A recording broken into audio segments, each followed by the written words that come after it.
ധർമ്മം, ലോഭം, ജീവിതശാന്തി എന്ന വലിയ ആത്മീയ വിഷയത്തെ വളരെ ശക്തമായി സ്പർശിക്കുന്ന കുറേ ശ്ലോകങ്ങൾ ദേവി മഹാത്മ്യത്തിൽ ഉണ്ട്. അത് ആഴത്തിൽ പഠിക്കാൻ ഓരോ ശ്ലോകത്തിൻ്റെ ഉള്ളറകളിലും നമ്മൾ പോകേണ്ടി വരും.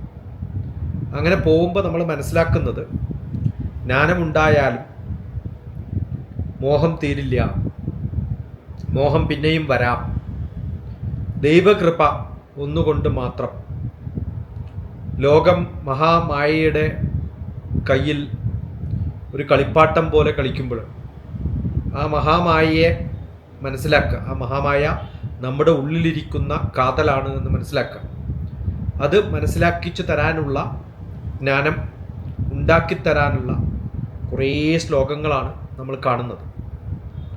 അതിൽ 40-ാമത്തെ ശ്ലോകം, മനുഷ്യ മനുഷ്യ വ്യാലേ സാലിലോഭാത് സുതാൻ പ്രതിലോഭാത്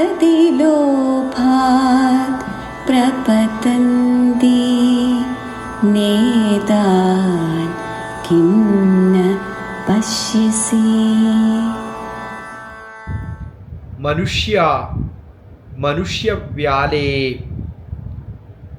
സാലിലോഭാത് സുതാൻ പ്രതി ലോഭാത് പ്രപതന്തി നേതാൻ കിം ന പശ്യസി എന്നാണ്. അതിൻ്റെ അർത്ഥം മനുഷ്യ എന്നാണ് വിളിക്കുന്നത്, തന്നെ മനുഷ്യ എന്നാണ്. ഇപ്പോൾ അധികം വിസ്ഡമുള്ള വയസ്സായിട്ടുള്ളവരെ അല്ല, ലോ ലെവലിലുള്ള മനുഷ്യനെയാണ് മനുഷ്യവ്യാലേ.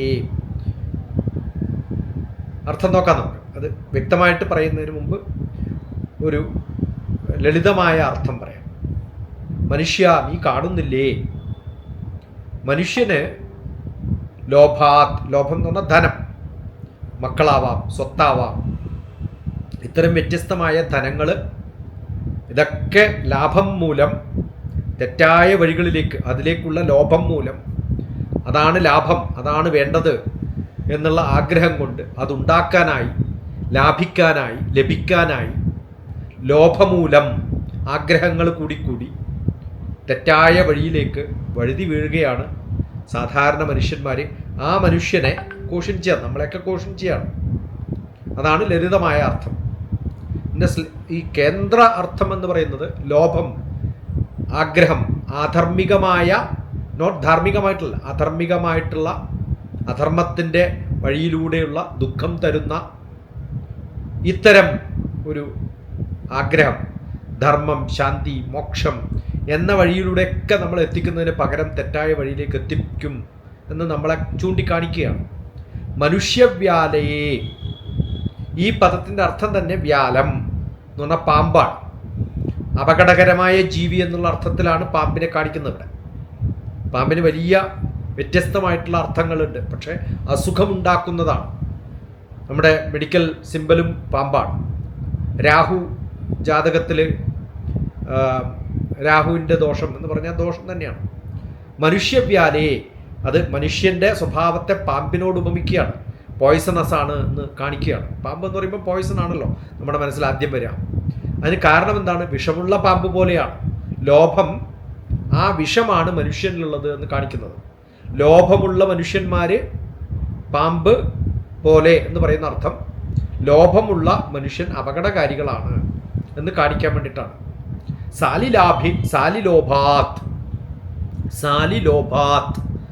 ലോഭത്തിൻ്റെ സാലി അർത്ഥം, സ്വഭാവം.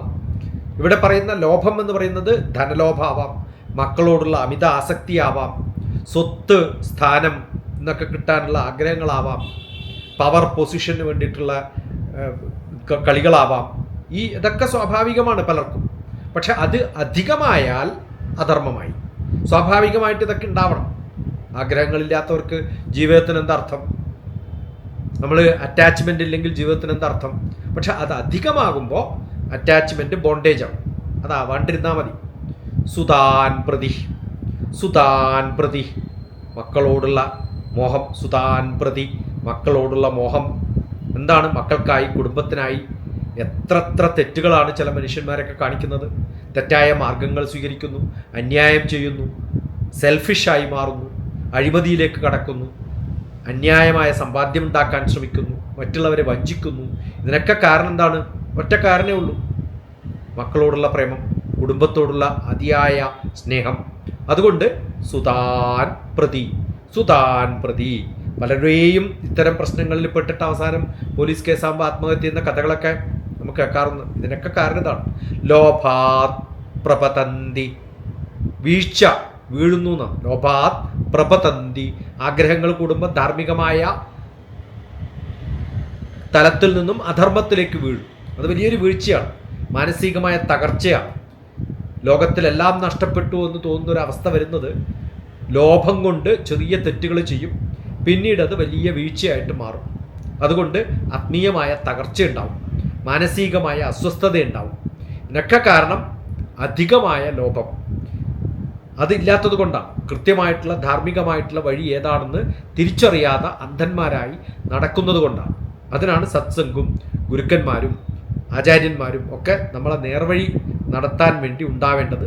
അത് ഇത്തരം ദേവീ ശ്ലോകങ്ങളിലൂടെയൊക്കെ നമുക്ക് കാണിച്ചു തരാൻ ഉണ്ടാവണം, കഴിവുണ്ടാവണം, അതറിയാൻ ആഗ്രഹമുണ്ടാവണം. അതാണ് വേണ്ടത്.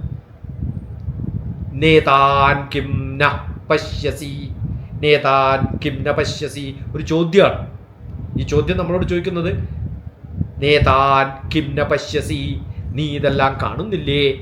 നമ്മളോട് തന്നെ ചോദിക്കുകയാണ്. ആരാ നീ? നമ്മുടെ ഉള്ളിലുള്ള ആത്മാവിനോട് ചോദിക്കുകയാണ്. ഈ ബുദ്ധിയും മനസ്സും വെച്ചിട്ട് ഇങ്ങനെയൊക്കെ ചെയ്യുമ്പോൾ ആത്മാവേ നീ ഇത് കാണുന്നില്ലേ? ആ ആത്മാവിൽ ആരാ ഇരിക്കുന്നത്? ഭഗവാനാണ് ഇരിക്കുന്നത്. ആ ഭഗവാൻ എന്തുകൊണ്ടിത് നമ്മളെ കാണിച്ചു തരുന്നില്ല? നേതാൻ കിം ന പശ്യസി, ഇത് നല്ലൊരു ചോദ്യമാണെന്ന് ആലോചിച്ച് നോക്കും.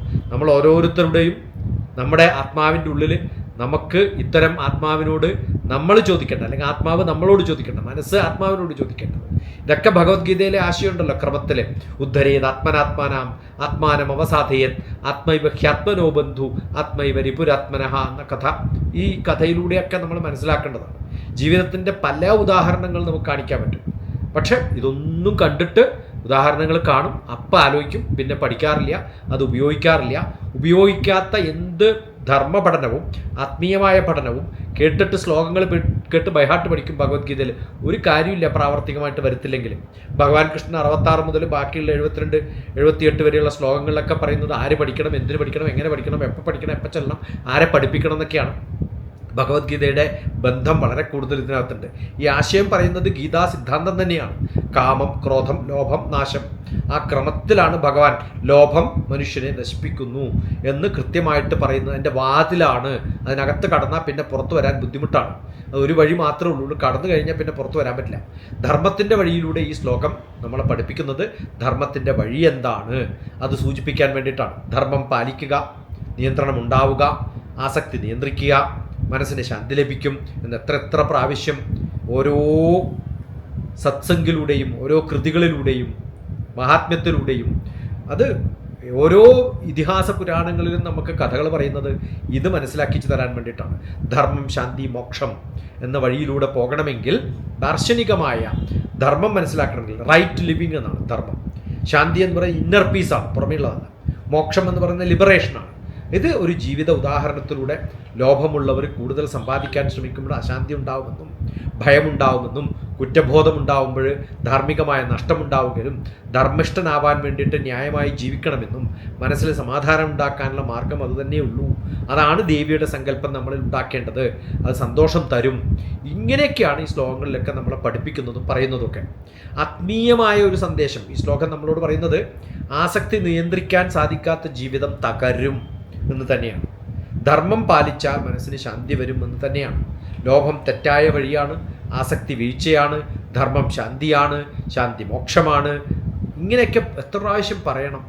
മനുഷ്യൻ്റെ യഥാർത്ഥ വിജയം ധനത്തിലല്ല, അധർമ്മത്തിൽ പോകുന്നവർക്ക് നാശമുണ്ടാവും എന്ന് പറയുമ്പോൾ ധർമ്മത്തിലാണ് മനുഷ്യൻ്റെ യഥാർത്ഥ വിജയം എന്ന് നമ്മളെ പഠിപ്പിക്കുകയാണ്.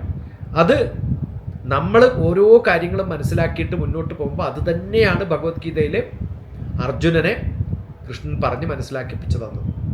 അതുകൊണ്ടാണ് അർജുന വിഷാദത്തിൽ നിന്നും അർജുനൻ ഒരു മോക്ഷ സന്യാസത്തിലേക്ക് മാറിയത്. അത് ബ്ലിസ്ഫുൾനെസ്സാണ്, വിസ്ഡമാണ്, ഹാപ്പിനെസ്സാണ്, കണ്ടിന്യൂസ് ആയിട്ടുള്ള ഹാപ്പിനെസ്സാണ്, ഇടയ്ക്ക് നിൽക്കുന്നതല്ല. ഇതാണ് ഈ ശ്ലോകത്തിൻ്റെയൊക്കെ ഭാഗം പറയുന്നത്. രശ്മി അസലായിട്ട് ചൊല്ലി ഒന്നുകൂടി ചൊല്ലി കേൾക്കാം. നമസ്കാരം.